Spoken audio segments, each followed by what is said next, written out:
continuing story of Peyton Place.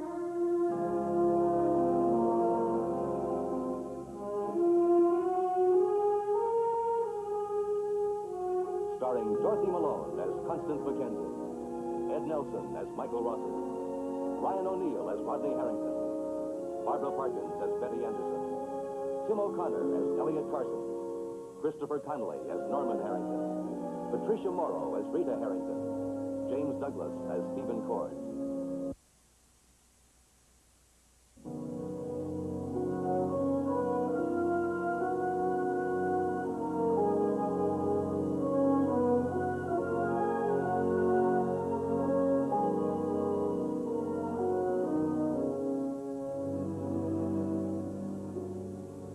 Today, Norman Harrington is a working man, full-time.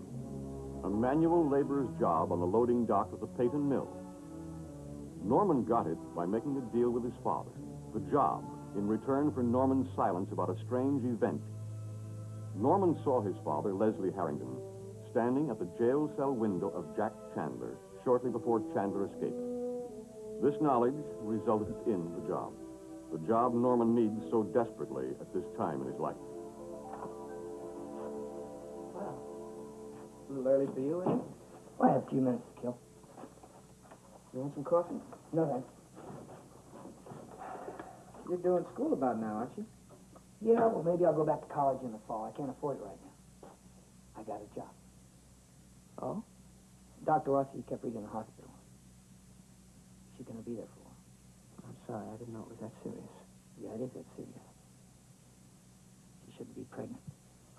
Well, you both knew that, didn't you? Yep. You sure you don't want some coffee? It's pretty good. You know, it's stupid of us to want a baby. What kind of a job did you get? I love her, and yet I did the worst thing I could have ever done. Look, if you want to act like the martyr of the month, you go right ahead, but nobody around here's going to vote for you. Now, I can try and make you feel better by telling you some of the mistakes that I have made in my life, but it seems to me you know them all, don't you? It just doesn't add up. What doesn't add up? Our feelings for each other, they're so warm. They're stronger than anything, except the fact that you match them against a Rita could die. Then our feelings look silly. Where are you working? What are you, some kind of a broken record? I come around here telling you what's grinding up inside, what's making me sick, and here you ask me, what kind of job you got? Where's you gonna work at? Wait a minute. Listen, I'm not your critic. I'm not your judge.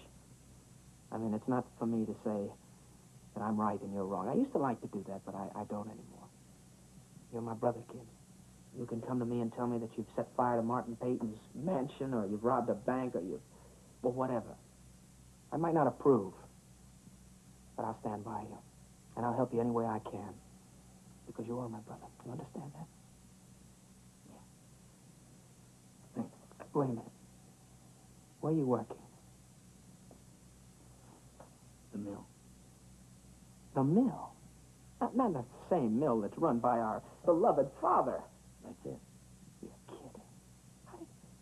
Do you know that I went to that guy on my hands and knees and begged him, unsuccessfully, mind you, I begged him to give you a job. Tell me how you saw him. Oh, I didn't do anything special. I just kind of, roughed him up. No, seriously, how'd you do it? I used a different name. You don't want to tell me? No. Well, okay.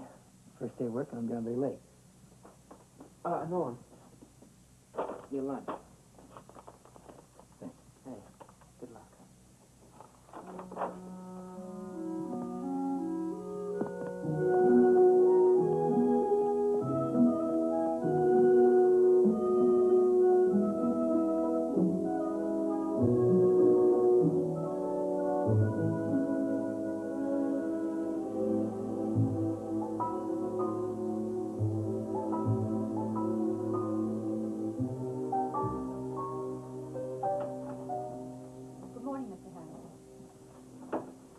Mr. Weber, that you had a full schedule. I just very few minutes, that's all.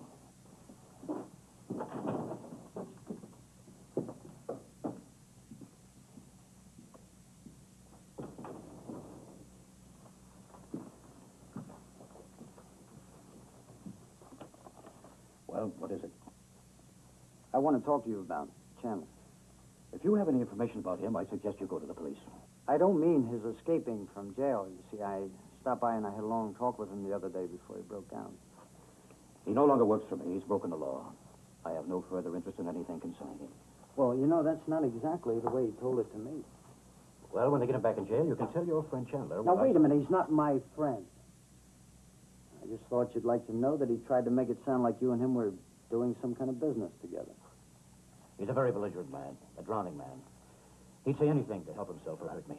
He even told me that he asked you to put up bail for him, and you turned him down. I've told you I have no interest in hearing what he said. Well, look, Mr. Harrington. On your way out, ask my secretary to come in. You know, you sure act kind of funny towards a guy that's only trying to help you. That's the risk you have to take when you interfere with things that don't concern you. Now, wait a minute. You know... I'm not a fool, Weber. I know you're here on behalf of your employer, Martin Peyton. Mr. Peyton doesn't even know that I'm here. He sent you here to try to find out how I'd react to the fact that Chandler talked about me like I was a friend. Well, I'm sorry I can't oblige Mr. Peyton by making a full confession of some kind of criminal alliance with Chandler, but I can't. The old man must be losing his touch sending a heavy-handed oaf like you to try to get information out of me. You don't even like him to... You know, let me... Out.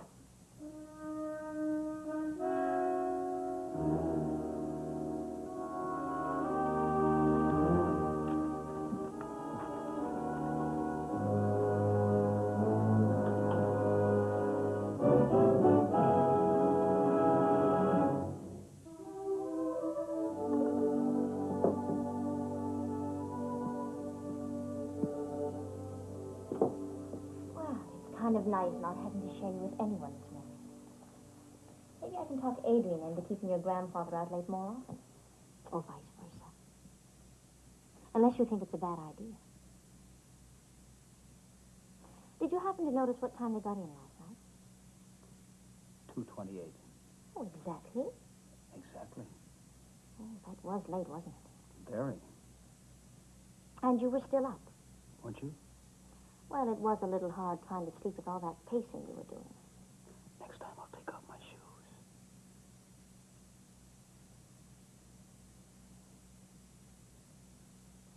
Stephen, aren't you even going to feel a little bit guilty? About what? Well, about the good time your grandfather was having out in the town with that lovely young woman. Actually, I'm flattered. Why? Because I've never seen you jealous before. Me? Aren't you? Maybe. Good. What about you? Aren't you? Aren't I what? Jealous.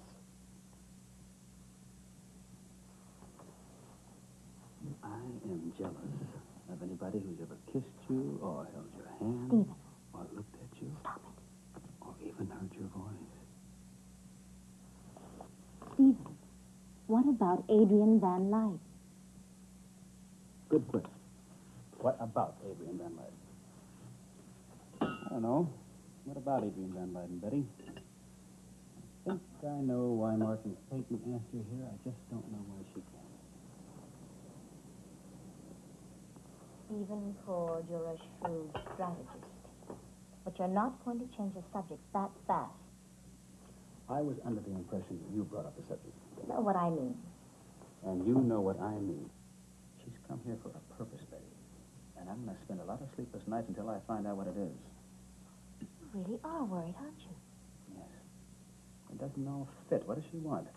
Why did she get so upset when I asked her about her husband's death? Well, if you just died a little while ago, I wouldn't want to answer a lot of questions about how it happened. Well, at least it's nice to know you'll be a sensitive widow if something happens to me. But I have no intention of falling out of a high-rise apartment window.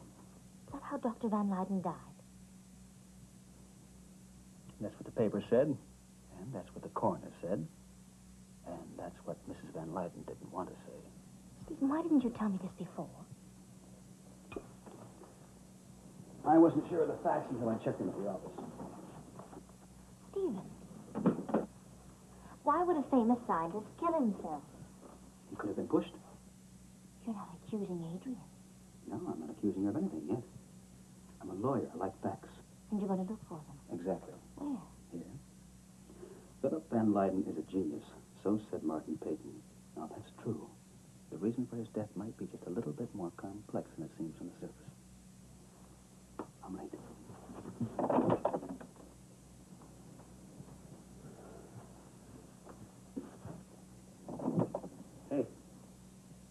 what you've always told me? Smile.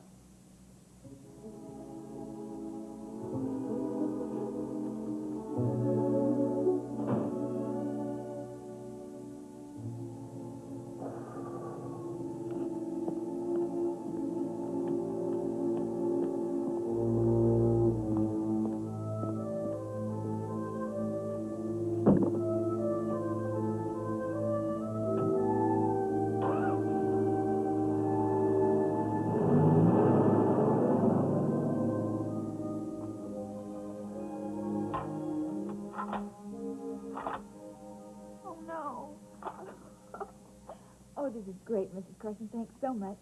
Except when Norm sees it, I'm sure I won't get my hands on it again. Oh, and thanks for the magazines, too. Well, I hope you're out of here before you get a chance to read all of them. It's a pretty safe bet. I'm a very slow reader. Rita, I've been wanting to say something to you. Oh, what is it? Well, I was pretty upset the other day when I talked to Norman about you were looking after Matthew. I understand, Mrs. Carson, really. Besides, I don't think Norm would let me babysit now. Well, I'd better let you get some rest. Mrs. Carson? Norm and I are going to have our own baby.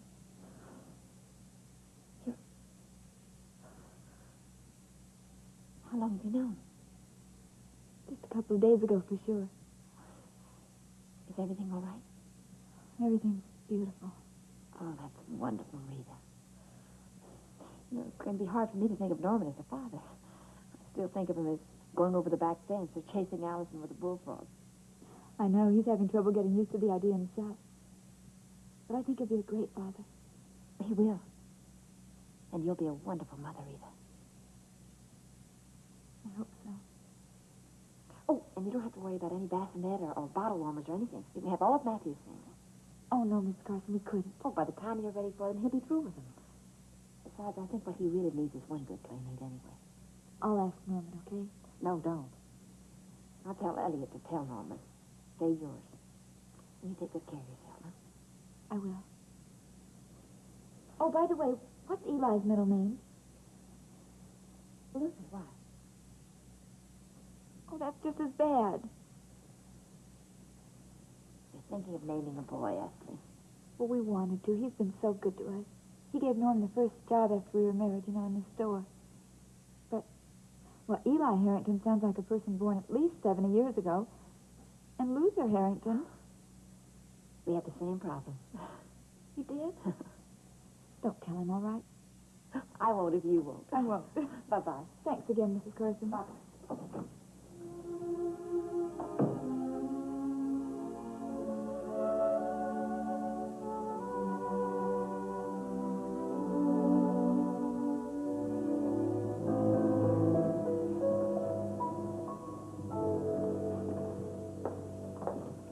Oh, Mike. Oh, Connie, listen, thanks for making your visit short. May I see your name, please? Oh, sure. Rita just tells me she's pregnant. And? Won't that be dangerous for her? Yes? And awfully calm about it. I mean, will it be possible for her to have a baby? I don't know. I wish I did. Connie, listen.